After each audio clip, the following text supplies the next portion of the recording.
ಧರ್ಮಸ್ಥಳ ಗ್ರಾಮದಲ್ಲಿ ನೂರಾರು ಶವಗಳನ್ನು ಹೂತಿಟ್ಟ ಪ್ರಕರಣಕ್ಕೆ ಸಂಬಂಧಪಟ್ಟಂತೆ ಎಸ್ಐಟಿ ಅಧಿಕಾರಿಗಳು ತನಿಖೆಯನ್ನು ನಡೆಸ್ತಾ ಇದ್ದು ಇದೀಗ ಈ ಪ್ರಕರಣ ಬೇರೆ ಆಯಾಮವನ್ನು ಪಡೆದುಕೊಂಡಿದೆ.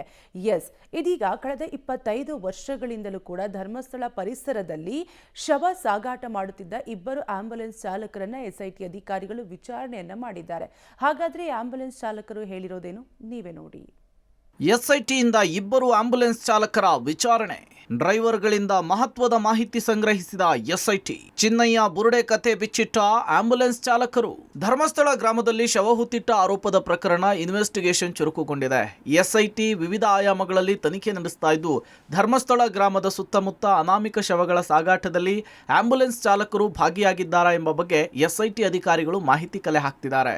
ಹೀಗಾಗಿ ಶವಗಳ ಸಾಗಾಟದ ಪ್ರಕರಣದಲ್ಲಿ ಎಸ್ಐಟಿ ನೋಟಿಸ್ ಹಿನ್ನೆಲೆಯಲ್ಲಿ ಆಂಬ್ಯುಲೆನ್ಸ್ ಚಾಲಕರಾದ ಜಲೀಲ್ ಬಾಬಾ ಹಾಗೂ ಹಮೀದ್ಗೆ ವಿಚಾರಣೆಗೊಳಪಡಿಸಿದರು.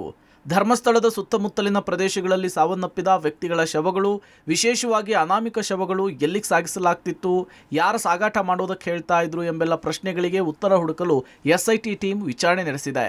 ಎಷ್ಟು ವರ್ಷದಿಂದ ಕೆಲಸ ಮಾಡ್ತಾ ಇದ್ದೀರಿ, ಏನೆಲ್ಲ ಕೆಲಸ ಮಾಡಿದ್ದೀರಿ ಅಂತ ಕೇಳಿದ್ರು. ಅಪಘಾತವಾದಾಗ ಕಾಲ್ ಬರ್ತದೆ ಪಬ್ಲಿಕ್ಕಿಂದ. ರೋಗಿಗಳನ್ನು ಸಾಗಿಸುವ ಕೆಲಸ ಮಾಡಿದ್ದೇವೆ. ಅನಾಥ ಶವ ಸಿಕ್ಕಿದ್ದನ್ನು ಸಾಗಿಸುವ ಕೆಲಸ ನಾವು ಮಾಡಿದ್ದೇವೆ. ಪೊಲೀಸು ಫೋನ್ ಮಾಡಿದ ನಂತರ ನಾವು ಅಲ್ಲಿಗೆ ಹೋಗಿ ಪೊಲೀಸರು ಹೇಳ್ತಾ ಇದ್ರು, ಹಾಗೆ ಅದನ್ನು ಸಾಗಿಸಿದ್ದೇವೆ. ಕೇಳಿದ್ದಕ್ಕೆಲ್ಲ ನಾವು ಉತ್ತರ ಕೊಟ್ಟಿದ್ದೇವೆ. ನಾನು 2004ರಿಂದ ಆಂಬ್ಯುಲೆನ್ಸ್ ಕೆಲಸ ಸ್ಟಾರ್ಟ್ ಮಾಡಿದ್ದೇನೆ. ಆಗ 2004ರಿಂದ ಇಲ್ಲಿವರೆಗೆ ಕೇಳಿದ್ದಾರೆ. ಇನ್ನು ಈ ಮಧ್ಯೆ ಎಸ್ಐಟಿ ಇನ್ವೆಸ್ಟಿಗೇಷನ್ ಬಗ್ಗೆ ಮಾತನಾಡಿರುವ ಗೃಹ ಸಚಿವ ಜಿ ಪರಮೇಶ್ವರ್, ತನಿಖೆಯನ್ನ ಹೀಗೆ ಮಾಡಿ ಅಂತ ನಾವು ಹೇಳೋದಕ್ಕಾಗಲ್ಲ, ಒತ್ತಡ ಹಾಕಿ ಈಗಾಗಲೇ ವರದಿ ಕೊಡಿ ಅನ್ನೋದಕ್ಕಾಗಲ್ಲ, ಆದಷ್ಟು ಬೇಗ ವರದಿ ಕೊಡೋದಕ್ಕೆ ಸೂಚನೆ ಕೊಡಲಾಗಿದೆ ಅಂತ ಹೇಳಿದರು. ಹೀಗಾಗಿ ಧರ್ಮಸ್ಥಳದ ತನಿಖೆ ಸಂಪೂರ್ಣ ಇನ್ವೆಸ್ಟಿಗೇಷನ್ ಮಾಡೋದಕ್ಕೆ ಎಸ್ಐಟಿ ಮುಂದಾಗಿದೆ ಅಂತ ತಿಳಿಸಿದ್ದಾರೆ. ಅವರಿಗೆ ಅಂತಿಮ ವರದಿ ಬೇಗ ಕೊಡಿ ಅಂತ ಹೇಳಿದ್ದೇವೆ. ಬೇಗ ಅಂದರೆ ಎಷ್ಟು ಬೇಗ ಅಂತ ಡಿಫೈನ್ ಮಾಡಿಲ್ಲ, ನಾವು ಬೇಗ ಕೆಲಸ ಮುಗಿಸಿಯಪ್ಪ ಅಂತ ಹೇಳಿದ್ದೇವೆ. ಅವರ ಇನ್ವೆಸ್ಟಿಗೇಷನ್ನಲ್ಲಿ ನಾವು ಹಿಂಗೆ ಮಾಡಿ ಹಂಗೆ ಮಾಡಿ ಹೇಳಕ್ ಬರೋದಿಲ್ಲ, ಬೇಗ ಮುಗಿಸ್ಕೊಡಿ ಅಂತ ಹೇಳಿದ್ದೇವೆ. ಬೇರೆ ಬೇರೆ ಅನಾಲಿಸಿಸ್ಸು ಅವೆಲ್ಲ ಮಾಡುವಾಗ ಒಂದಷ್ಟು ಸಮಯ ಹಿಡಿಯುತ್ತೆ, ಅದನ್ನು ಫೋರ್ಸ್ ಮಾಡೋಕ್ಕಾಗೋದಿಲ್ಲ. ಈಗಾಗಲೇ ಶವಗಳ ಬಗ್ಗೆ ತನಿಖೆ ನಡೆಸ್ತಾ ಇರುವಂತಹ ಟೀಮ್ ಇಬ್ಬರೂ ಆಂಬ್ಯುಲೆನ್ಸ್ ಚಾಲಕರನ್ನ 2 ಬಾರಿ ವಿಚಾರಣೆಗೊಳಪಡಿಸಿದೆ.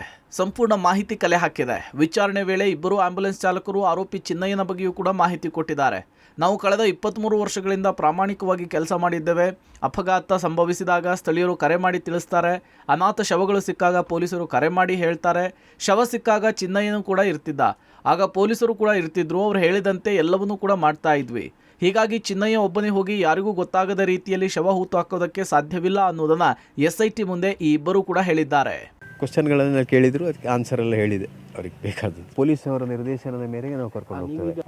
ಡೈರೆಕ್ಟ್ ಆಗಿ ಯಾರಾದರೂ ಇಲ್ಲಿ ಇಂಥ ಕಡೆಯಲ್ಲಿ ಸುಸೈಡ್ ಆಗಿದ್ದಾರೆ, ನಾವು ಸ್ಥಳೀಯ ಪೊಲೀಸ್ ಠಾಣೆಗೆ ವಿಚಾರಿಸ್ತೇವೆ, ಅವ್ರಿಗೆ ಇನ್ಫಾರ್ಮ್ ಮಾಡ್ತೇವೆ. ಯಾಕಂದರೆ ಈ ಥರದ ಒಂದು UDR ಆಗಿದೆ ಅಂತೇಳಿ ಅವ್ರು ಅಲ್ಲಿ ಹೋಗಿ ನೋಡಿ ಅವ್ರಿಗೆ ಗೊತ್ತಿದ್ರೆ ನಮಗೆ ಬರ್ಲಿಕ್ಕೆ ಹೇಳ್ತಾರೆ, ಇಲ್ಲಾಂದರೆ ಅವರ ಮಾಜರೆಲ್ಲ ಮುಗಿಸಿ ನಮ್ಮನ್ನು ಬರ್ಲಿಕ್ಕೆ ಹೇಳ್ತಾರೆ. ಪರಿಚಯ ಇದೆ, ಅವನು ಅದೇನಿಲ್ಲ, ಅವನು ಅಲ್ಲಿ ಕೆಲಸ ಮಾಡ್ತಾ ಇದ್ದದಂತಲೇ ಇದ್ರದ್ದು ರಸ್ತೆ ಗುಡಿಸುವಂಥದ್ದು, ದೇವಸ್ಥಾನ ಶುಚೀಕರಣ ಅಂತ ಕೆಲಸ ಮಾಡ್ತಾ ಇದ್ದ. ಸೊ ನಮ್ಮಲ್ಲಿ ಏನಾದರೂ ಅನಾಥ ಶವಗಳನ್ನೆಲ್ಲ ಶಿಫ್ಟ್ ಮಾಡೋ ಸಂದರ್ಭದಲ್ಲಿ ಹೆಲ್ಪ್ ಮಾಡಲಿಕ್ಕೆಲ್ಲ ಬರ್ತಿದ್ವಿ. ಆಗ ನನಗೆ ಚಿನ್ನಯ್ಯ ಅಂತ ಹೇಳುವಂಥ ಹೆಸರು ನನಗೆ ಈಗ ಗೊತ್ತು. ಅವನ ಹೆಸರಲ್ಲಿ ಮಂಡ್ಯ ಅಂತ ಕರೀತಿದ್ರು ಮೊದಲು. ಒಟ್ನಲ್ಲಿ ಎಸ್ಐಟಿ ಎಲ್ಲರನ್ನೂ ಕೂಡ ಕರೆಸಿ ಎಲ್ಲ ರೀತಿಯ ತನಿಖೆಯನ್ನು ಕೂಡ ನಡೆಸ್ತಿದೆ. ಎಲ್ಲ ಹೇಳಿಕೆಯನ್ನು ದಾಖಲಿಸಿ ಸಾಕ್ಷಿ ದಾಖಲೆಗಳನ್ನು ರೆಡಿ ಮಾಡಿಕೊಂಡಿರೋ ಎಸ್ಐಟಿ ಶೀಘ್ರದಲ್ಲಿಯೇ ಅಂತಿಮ ವರದಿಯನ್ನು ಸಲ್ಲಿಸುವುದಕ್ಕೆ ರೆಡಿಯಾಗಿದೆ. Sukhpal Polali, public TV, Mangaluru.